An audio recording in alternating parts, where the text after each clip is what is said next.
All right, so as you can see here, I have some pieces that I've already cut out. Some other pieces here with the vinyl. Those are just test pieces. This cutting board is pretty gnarly. I'm going to probably either have it resurfaced or get another piece and replace it. But this is the original cutting board that came with the machine. They do wear out. They are considered a wear item. So if you are looking at a press, do understand that there are some wear items involved with every piece of equipment, including maintenance. So here I just have some material that I prepared for doing the to make these. It's a high density foam, and then I laminate the fabric to it. But I'm going to turn on the press now, so you may not be able to hear me over the noise of the press. It can get kind of loud with the hydraulic pump running, but I have it set up so the settings are basically correct for setting for the die. These dies, they come in various, the actual raw material comes in various widths. This is a 3/4 inch material, so 3/4 meaning from the back to the cutting edge. There's also a 1 1/4 inch, and then there's also other widths as well. So if you're cutting very thick items, like very thick foams, you can do that. Obviously there are some accuracy issues with when it comes to certain things, but you can cut with a pretty good degree of accuracy with these. So the die itself is basically going to create that one shape. That's there's the benefits to die cutting, and then there's drawbacks to die cutting. A lot of people have moved away from die cutting and they've gone to things like lasers or other types of cutting. And those have benefits as well, but I figured I might as well show you because some of you work with other things in other materials than I do. So I'll show you with what I already have, but you can see if it works for your processes as well. So put the machine on.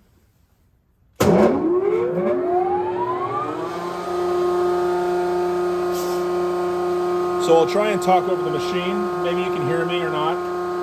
So what you do is obviously you have a cutting edge, and then you have your contact edge, which gets hit by this press. This will get squashed down on top of the die, and then again it's a shearing motion, so it's literally compression that's going to be cutting here.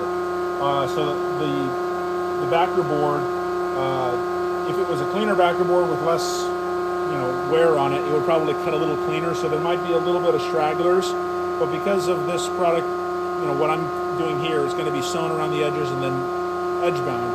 That's going to be covered. So the benefit also with these kinds of dies, I'll show you the other. With laser dies, you cannot see through the die. As you can see, there's a piece of plywood and you can see where the shape is. However, the piece of plywood, there needs to be a safety window.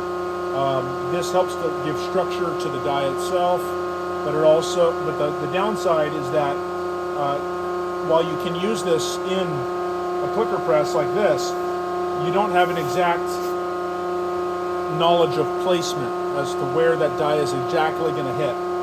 So with people who do a lot of leather items, you're wanting to make sure that you can yield as much out of that piece of leather as possible, but two, if there is marks in the leather, or if you're trying to get a particular grain pattern in the leather and you're trying to work around flaws in the leather, marks in the leather, etc., these kinds of dies allow you to see through the die.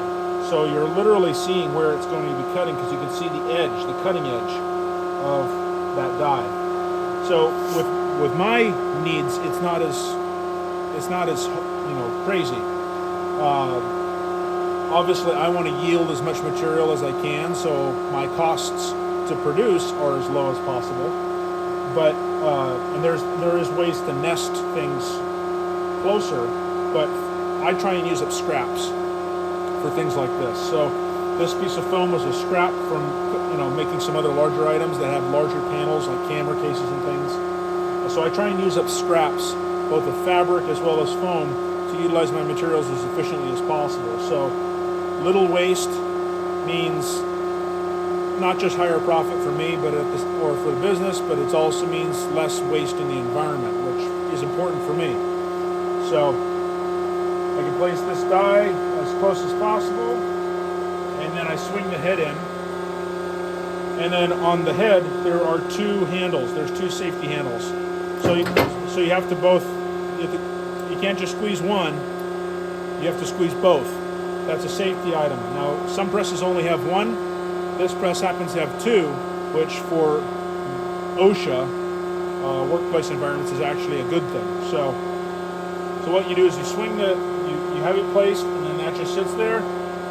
Some people will put a cover plate over the top. I don't need to do that for this. And then you squeeze your handles, and that presses down. Now you can see that kind of that pop sound is what we wanted. So then you can lift this out, and there you go. Remove swing it in. That pop sound is what we wanted. And you see there's a little bit of this is where having a knife or a pair of scissors for some things can be helpful. I'll just make another one over here.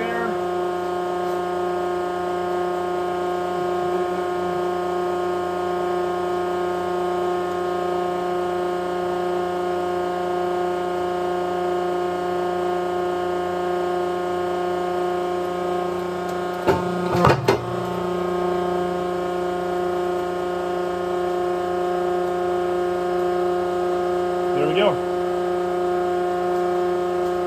So this allows you to be able to process quite a bit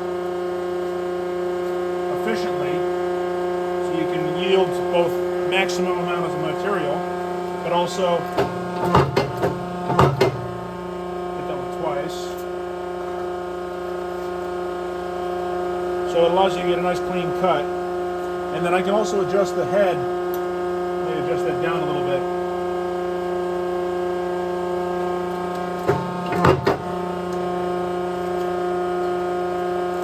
So there we go, now we're getting a nice clean cut.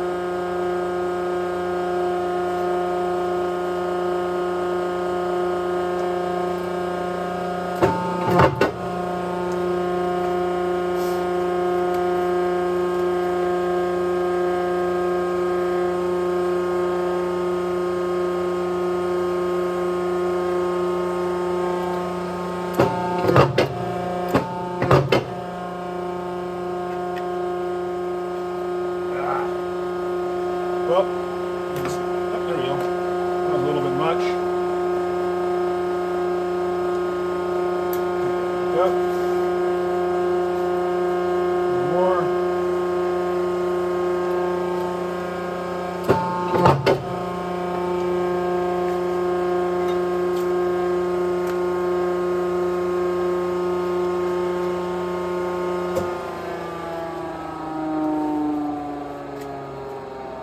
So as you can see, obviously my cutting board is kind of dirty, so things are a little dirtier, but as you can see, the benefit with die cutting is that because you have a nice strong die, it gives you a lot of repeatability. So instead of hand cutting, for things that you need accuracy, a die can give you repeated accuracy of the cuts. So you can see, when I line these up, they're exactly the same because they were cut out of the exact same die.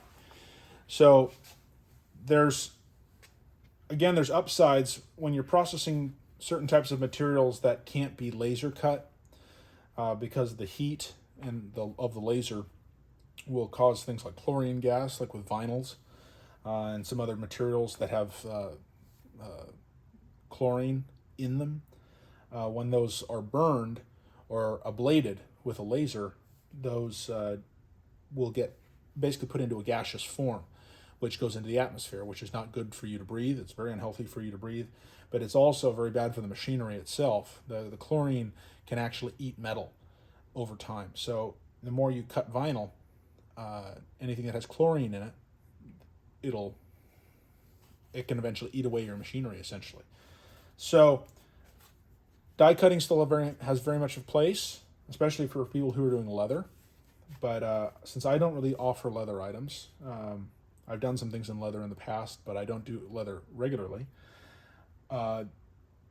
I looked at this as a tool that just expanded my capabilities for doing certain things like this. And because I don't have a laser yet, hopefully in 2022, but as I don't have a laser yet, I wanted to make sure that I can help speed things up for myself in terms of turnaround time. I wanted to make sure that things that are going to be, basically I'm going to be needing volume of these dividers. You know, some lens cases take 2, some lens cases take 3, and I have other dies for other items. Each die obviously creates one shape, so I have other dies for other things that I do. But this allows me to be able to be more productive, so I can get orders turned around faster. But it also means that I don't have to necessarily raise prices because of time constraints. Because if I'm saving time, it helps to save money for you as the customer as well, because there's less work involved. But this also gives me better accuracy, which for me is important. I want to make sure that I'm consistent with what I'm doing, and I'm also delivering the highest quality product that I can. When I can have a stack of, literally a stack of parts, you know, if I'm processing these out, normally I'll do anywhere from 60 to 80 at a time, maybe more, because then I can just have them in a box already ready to go, because there's nothing different about a case that's made in mango or a case that's made in Mariner Blue. The inside dividers will be the same. So I can grab these out of a box and put them into a case, which means your order gets done faster. So you're still getting a custom item, but it's getting done faster.